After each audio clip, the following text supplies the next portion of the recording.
I'm just in the process of making a pair of shoes with the Chinese leather shoe patcher. And as you can see, the thing makes a pretty decent stitch.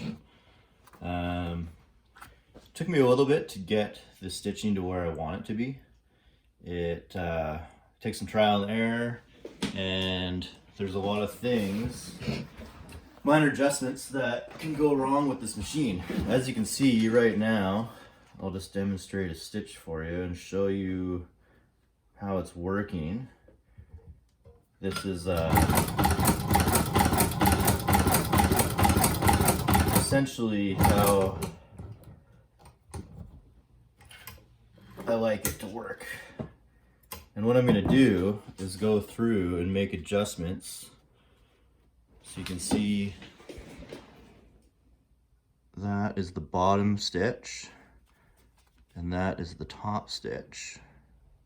So this is all going to be about how to fix certain problems. So what I'm going to do is go backwards, where I'm going to adjust certain things like the top tension and then do a stitch and show you the difference. So what I'll do right now is right here is the 2 tension meters on the top, and I only have it going through 1 on this thread.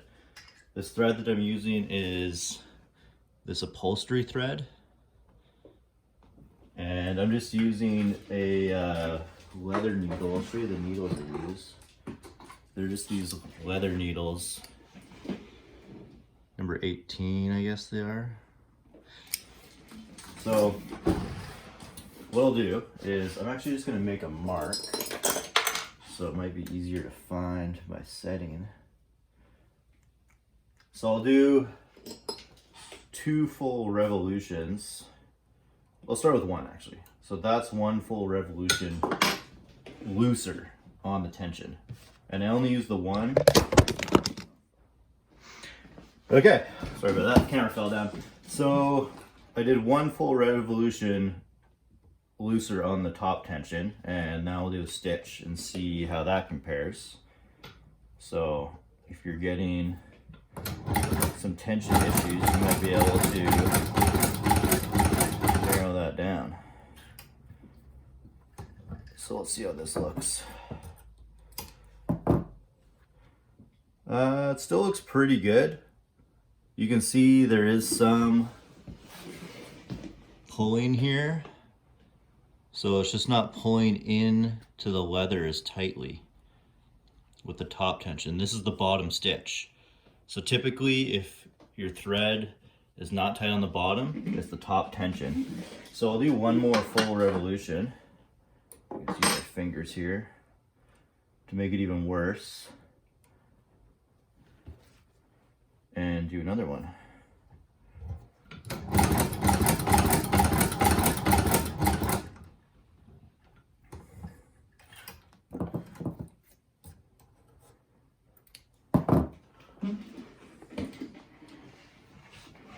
Pretty similar. As you can see, that is the one closest to you is the first stitch I did, and the furthest one is the one we just did with more top tension loosened off. And yeah, you can see that there's some black thread there. It's not pulling it in quite as tight. Let's go even more and see what happens. I'm gonna do 2, so this will be 3. I'll do 4. So that's pretty loose now.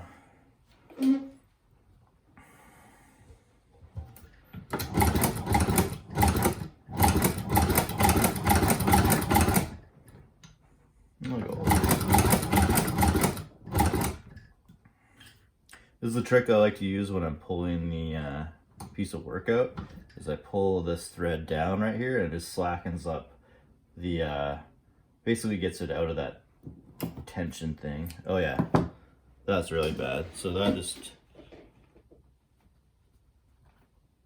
sort of fell out when even the like top thread is losing its tension. So there you go, we'll move on. I'm gonna tighten this up. So that's 1. So the next thing I'm gonna show you is what happens when the bottom tension is off. So I pulled out the bobbin, and this is how I have mine threaded.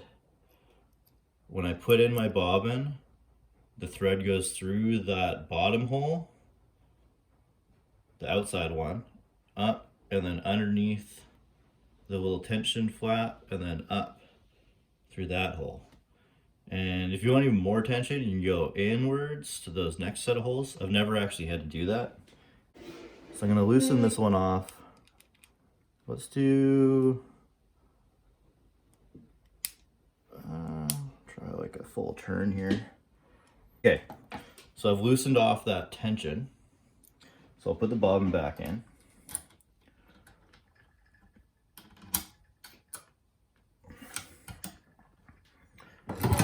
Get my thread out. So we're all set up.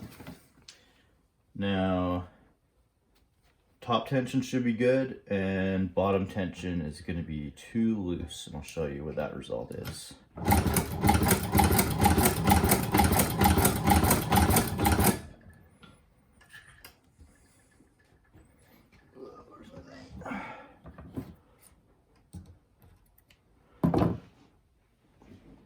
That still actually looks decent. Okay, I'm going to loosen off a bit more. As you can see, these things are not so finicky that they're impossible to get right, because this thing is like flopping around now. Look, there's not even any tension on that. Let's see what happens there.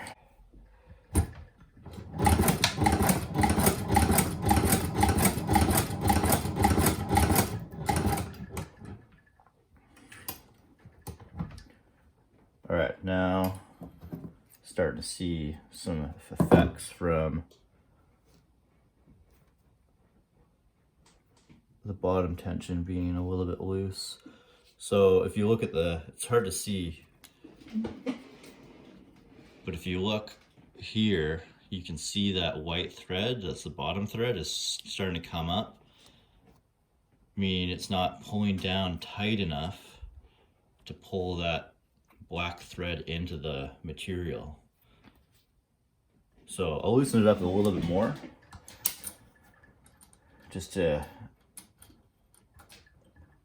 simulate some of the issues that some other people have. Come on. Things are annoying to get out sometimes. Okay, this thing is like not doing anything now. Flopping around.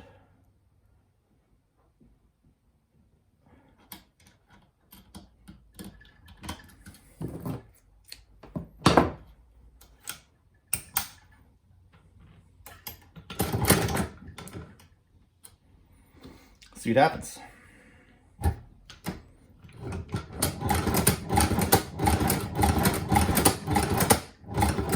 yeah, it's even making weird sounds. All right, so that is pretty common for what I see. You can see that white bottom thread coming right up through the top of the material. The bottom looks fine, but that's your bottom tension, too loose. So I'll go back in there and tighten that up and move on to the next. All right, so got the thing adjusted again, so it's running good. One thing I'm gonna try is the top tension too tight. So let's see what happens when we tighten this. Another one, we'll go real tight here. 2, 3, 4. It's actually a nice stitch. Let's go a little tighter. This thing is cranked right down. Never had it this tight. Oh yeah. I don't know how you'd have it this tight by accident, but we'll see. I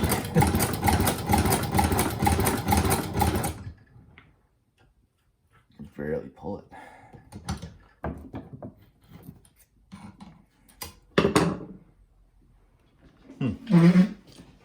Still a nice stitch.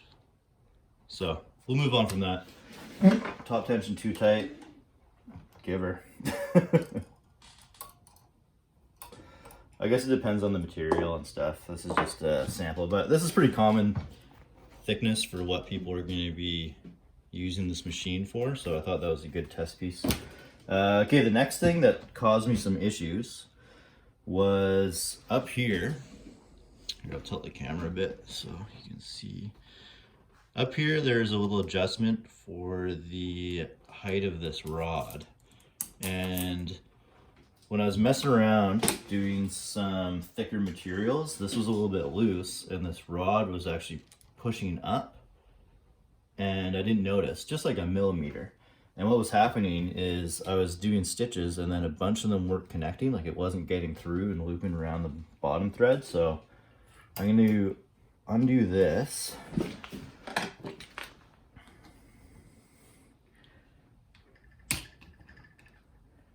And then move this up a little bit.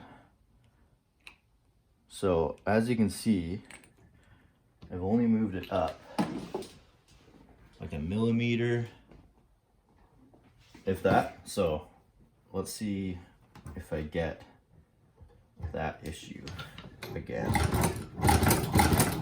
It would stitch fine for a while, and then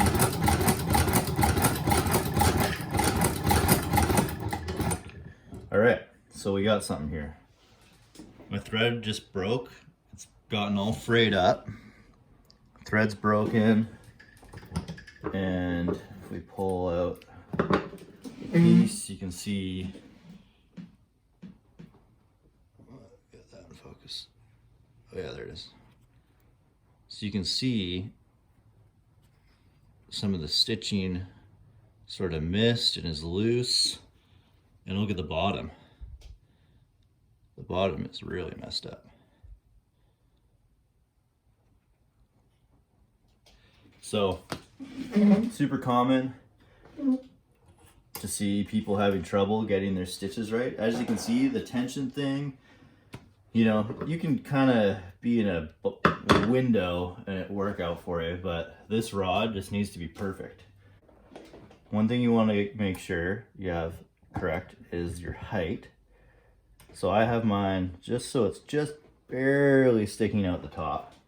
And then down below, you also want to have the thing spun correctly so that when you have your needle in, the hole is going sideways, and then the little piece that clamps the needle on, the thing is exactly perpendicular to everything here.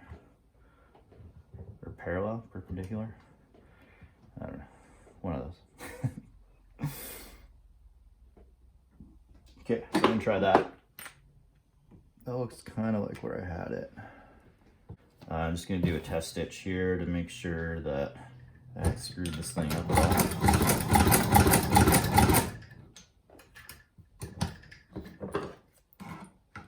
And yeah, as you can see, everything is back to normal. Just trying to think of other common issues. One of the ones that are in a lot of the other videos is with the spinning wheel at 12 o'clock. You want the little scoop here that holds the bottom to be at 3 o'clock. Yeah, I mean, polish the bobbin and the bobbin shuttlecock and all that stuff. Wait, shuttlecock? That's badminton. I still don't know all my lingo for this sewing stuff. Yeah, and I mean, as you can see, you can make some pretty decent stitches with this machine. It takes some practice to kind of get things going straight. I scribe my lines first, just with an awl, and then follow that little scribe mark, and that seems to help a ton. Okay, thanks for watching, guys. If you want to see more shoe patching videos or more of Howard the cat, make sure you subscribe, and I'm going to be doing some more projects, some other videos, van projects, all kinds of stuff going on. So, all right, thanks for watching.